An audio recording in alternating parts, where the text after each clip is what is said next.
Malakas na pagkukondina ng Panginoon ang kaipokrituhan ng mga iskriba at mga pariseyo dahil samantalang sila ay nag-iikapo at ginagawa ang mga katitikan ng batas ni Moises. Sila naman ay naging instrumento ng pandaraya, pang-aapi, lalo na sa mga mahihina at mga balo. Sa makatuwid, iba ang kanilang ginagawa sa kanilang sinasabi. Sa daigdig na ating ginagalawan ngayon, mga kapatid, meron tayong tinatawag na idolatry of the body, na ang ibig sabihin, mas pinapahalagahan ng maraming tao kung paanong aayusin ang panglabas na kaanyuan upang magmukha siyang katanggap-tanggap sa lipunan na kanyang ginagalawan. Parang mas pinapahalagahan ngayon, dapat kailangan bata ka, maganda ka, at parang kumbaga yung face value mo at yung panglabas mong kaanyuan ay sapat na parang lapitan ka ng mga tao kung nasa negosyo man.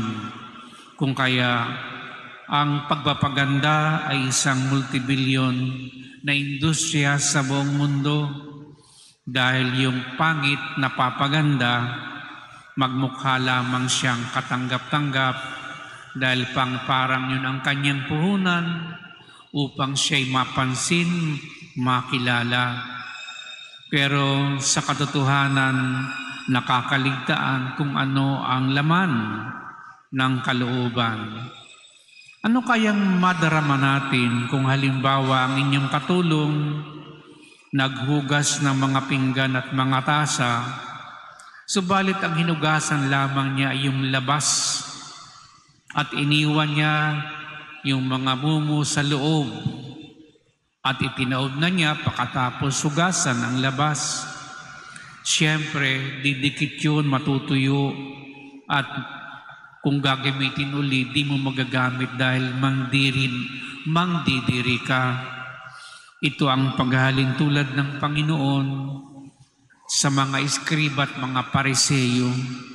Maganda sa labas, pero nakadidiri ang nasa loob. Di ba ang santuaryo ng Espiritu Santo ay ang ating puso at kaluluwa? Kung kaya kapag ito ang nilinis ng tao, nagmumukha na rin siyang malinis sa panglabas. Dahil ang tao ay masyadong mapagpili ngayong panahon, pinipili niya karaniwan yung maganda sa panglabas. Dahil yun ang kung bagay uso, trend. Pero ang tawag doon ay idolatry. Parang Diyos-Diyosan. Yun ang pinapahalagahan, panglabas kaysa sa panloob. Kaya sa halip na pansinin ng panloob, panglabas na lamang ang pinag-uukulan dahil yun ang kanilang puhunan para mabuhay. Yung iba ginagamit pa ang katawan upang pagkaperahan. Kung kaya, yan mga kapatid ang problema noon pa man at hanggang ngayon. Kaya parang kinukundina ni Jesus ang ganitong uri ng katayuan ng tao. Dahil ang tao dapat ay lumalapit una sa Diyos. Dahil ang Diyos ang unang lumapit sa atin. Dahil nais niyang manahan sa atin. Maging sanktuaryo tayo mismo ng Diyos. Ayusin ang ating kalooban, hilumin ang lahat ng sugat, emosyonal, espiritual, upang tayo ay sa panglabas kahit hindi naaayon sa pamantayan ng mundo, tayo pa rin ay maging instrumento ng kanyang kabutihan at kaligtasan. San ba kayo lalapit? Sa paring banal o sa paring guwapo at kaakit-akit. Siyempre, pag mga kabataang kiligin pa, pupunta sila sa paring guwapo. Pero ang kabanalan ay walang kapantay, mga kapatid. Pag nakakita ka ng isang taong banal, anuman ang kanyang kaanyuan, babalik at babalik ka sa kanya. Di ba? Yung ating mga debosyon sa mga santo ay parang ganyan. Pabalik-balik tayo sa mga paborito nating santo na mga tao sa simula pero naging banal sa kahuli-hulihan ng kanilang buhay. Ngayon ay kapistahan ni Santa Monica, ina ni San Agustin. Naging santo siya dahil sa kanyang mataimtim na panalangin. Panalangin para sa anak niya na hindi tama ang pamumuhay, si San Agustin. Maraming kinahuhumalingan, marami ring Diyos-Diyosan.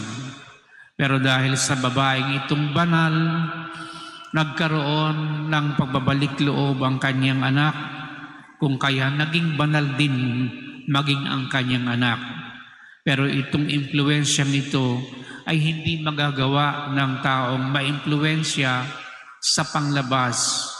Maganda, maayos ang kasuotan, puno ng mga alahas, mayaman.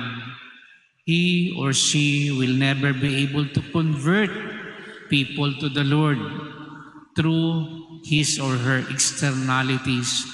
Ang pwede lamang makapag-impluwensya sa kabanalan ay ang taong mismo banal na, tulad ng ating ipinagdiriwang nakapistahan ngayon ni Santa Monica.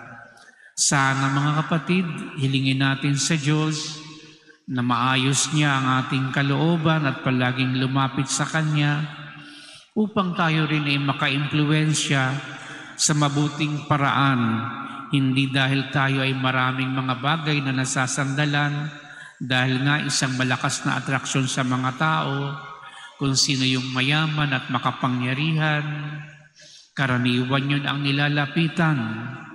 Pero nagiging bad influence sapagkat iba ang nagiging pamantayan ng mga taong malapit sa taong makapangyarihan at mayaman. Nag-aakma rin siyang mayaman, nag-uugaling mayaman kahit hindi pa, pero ito ang sinasabi sa atin ng Diyos ngayon. Importante na tayo ay hindi nagkakaroon ng tinatawag na double life or double standard. Dapat magmula ang sa kalooban, ang sa sanctuaryo ng Diyos, ang kabanalan, upang ito'y mag-manifest sa ating panglabas na kaanyuan. Kahit hindi tayo magmukhang katanggap-tanggap sa mata ng tao, sa mata ng Diyos, kumbaga tayo'y suwak na suwak.